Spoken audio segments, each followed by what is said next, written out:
Having recently done a story about a integration of people moving into the state of Arkansas being one of the top states people are moving into, and definitely a 2-to-1 ratio of people leaving, and the stats coming from a moving van line who basically just wanted a PR statement and got it in Arkansas. I had to give that story kind of a, but we talk about things that are conversational, so that was there. This one is another one of stories like that, which makes me scratch my head. Doesn't sound that far-fetched, but it's sort of the rest of the story part of it that makes it a little interesting. So in the last decade, Southern and SEC universities specifically have seen a huge jump in students from the Northeast and Upper Midwest, with some schools reporting a 90+% increase in Northern undergrads. Now, reporters and college counselors say a big driver is social media, especially Rush Talk and Bama Rush videos that glamorize sorority life, big football Saturdays, and, quote, aesthetically perfect campuses. If you're from the South and been in these campuses, aesthetically perfect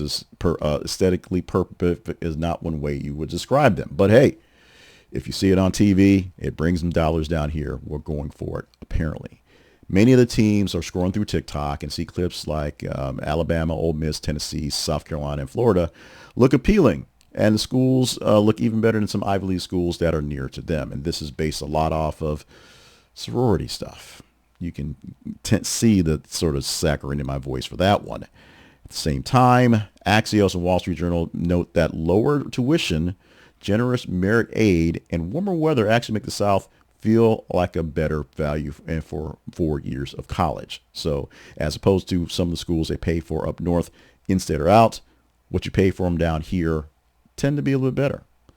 But in the interviews with Northern students describing what's like in the fantasy world of going to college, in the sunshine, big-time SEC football, and strong Greek life, and that's laid-back Southern vibes, a stress-like culture. That's what you're getting from them.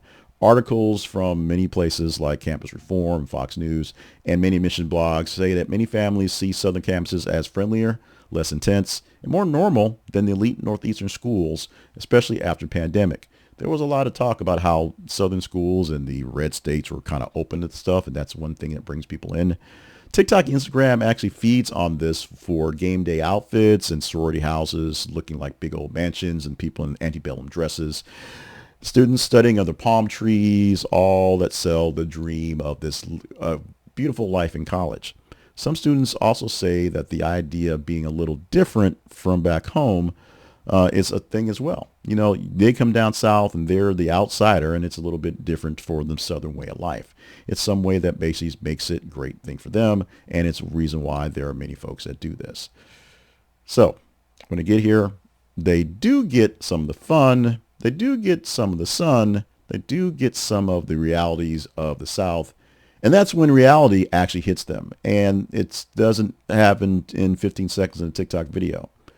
Coverage of Bama Rush and Rush Talk describes recruitment as emotionally brutal, extremely expensive, and tightly controlled, with some sororities now banning recruits from posting online after the backlash. Essentially, you're paying a whole lot of money to be a part of this very elite group that makes you look all pretty, but there's a whole lot of dirty in the background.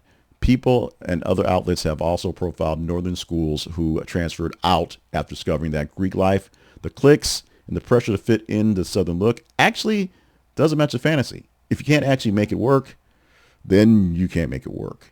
Those who stay despite some of those other things deal with homesickness, some shock at some of the conservative politics of the South, and surprise at how much money and how much time Greek life and football culture actually demand.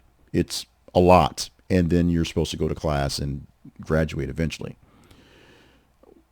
Let's call it the real South showing up. And there are a lot of cultural norms that people from the northern states and the Midwest don't have down here. And you can say things here are more conservative, but Northerners have issues like religion, guns, race, LGBTQ plus rights, and state laws on abortion, speech. Not exactly day-to-day life in their talk. It kind of is here, and it really does become a larger scale thing for people not used to the lifestyle, we'll say it like that, and just the Southern life on campuses as well. Some Northern students told reporters they were surprised by open displays of Confederate symbols, strict rules about Bible Belt towns, and the expectations of everyone going Greek. because it seems like that when you're in college. Everyone is a Greek, although it's literally not impossible and no one can afford it all. For others, the real South is a lower pace with strong church communities and neighbors who know your name. And that's actually a good thing. And people like that and stick with it here because of the change at the pace. But for some, it really is a sticker shock that you get once you show up here and expect to see all the beautifulness that is on your TikTok, all the things that are great on social media. North to South migration is a big change, and Southern schools in the regions are doing what they can to make things work out. SEC campuses are becoming more geographically mixed. Some fraternities are splitting their dorms to North and South to make friend groups work a little better, which sounds like segregation because it's the South. Meanwhile, Northeastern colleges are facing more competition from students and tuition dollars as families realize their kids can get name brand campuses and strong academic stuff down near the Sun Belt. And the ironic part, which isn't so ironic, many folks who are Southern born, Southern bred, aren't just going up north and just falling in love with the culture. They can get that stuff down here for much cheaper and much less and just kind of live with it. The migration up to down versus down to up is not balancing out. Like I said, some schools are seeing 90% plus admissions from undergrads because of the appeal of the Southern lifestyle, which is great.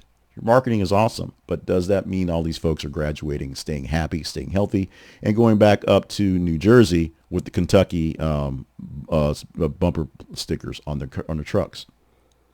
That's where things get complicated.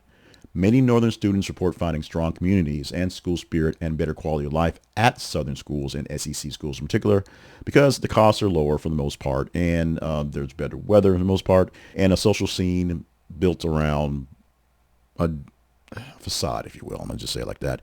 Makes it feel like it's joyful and less grindy and exposes more students to different regions and cultures. But it also is a glossy TikTok world and marketing that can hide a lot going on. If you're working the Greek-like, especially in the female versions, sorority rush is a big deal. Big financial expectations, a lot of money into those, and political and cultural environments that may clash with what students have assumed there will be. Everybody's all nice and friendly down in the South until you start talking about some of those third rail topics that you should not be talking about, and then you realize maybe you should have stayed back home. Some folks come down here and they enjoy the life and enjoy the time and just get into it and become Southerners by design. Some feel isolated and transfer to other places, mostly closer to back home in the North, words that are hard to say right now. College is a really interesting thing. As a person who works at a college, as a person who works at a Southern college and a historically black university, which has a lot of its own sort of mystique and, underwritten things as well, it's a big deal. And where you go is important, especially in the time, and I will say this, personally, because I understand this, a time when everyone doesn't need to go to college. Everyone doesn't necessarily need college, but college is a place where you can gain a lot of things if you're not sure where you're going and you play your cards right. So it's that. But going from all the way up north, all the way down south for a big change of pace, expecting the magic to happen when in reality, college is still basically a 30% chance of actually finishing when you sit in that first class and they tell you look to your left, look to your right, and both those guys will be gone by the time you graduate, or you'll be gone by the time when they graduate. It's reality. So think about this, and it's also, because it's me, a lot of that involved as well. Think about this when you're picking your college. If you have a child who's trying to find their next place to go and transition, and they don't know exactly what's going on, make sure they have a good head on their shoulders and know what they want to kind of do. You'll get to college, things will change, and you'll find yourself starting in a major and ending up something totally different because life will happen, because that's what college is really about. It's about a big transition shift in life. But making a big shift, like going all the way from up north to down south or vice versa, just based off the vibe and not off necessarily the expectations or something like that, think twice. Let me tell you, ladies, rush is expensive. Them bell reveal dresses cost a lot of money, and the perfect look is not a great look on your parents' wallets.